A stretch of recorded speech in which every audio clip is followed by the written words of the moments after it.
will test you. Here is a test from the Bible. In the book of Genesis, there is a powerful and emotional story about faith and obedience. Abraham had waited many long years for a child.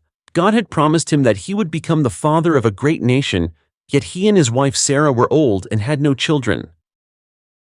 When their son Isaac was finally born, he was the fulfillment of God's promise and the joy of their lives. One day, God tested Abraham in a way that seemed impossible.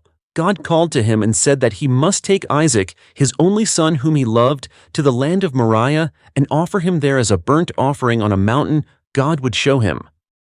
Early the next morning, Abraham obeyed.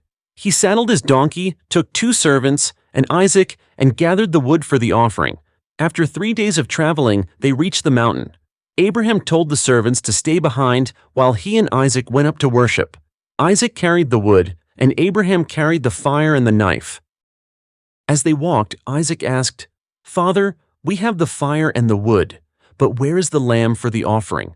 Abraham answered with quiet faith, "God will provide for himself the lamb." When they reached the place, Abraham built an altar and arranged the wood. With trembling obedience, he bound Isaac and laid him on the altar. As he lifted the knife, ready to obey God completely, the angel of the Lord called out from heaven, telling him to stop. God had seen Abraham's faith and willingness to trust him fully. Abraham looked up and saw a ram caught in a thicket by its horns. He offered the ram instead of his son. God reaffirmed his promise that Abraham's descendants would be as numerous as the stars. Through this test, Abraham showed deep trust, and God showed that he is faithful and provides. Follow to learn more about Jesus and daily Bible stories.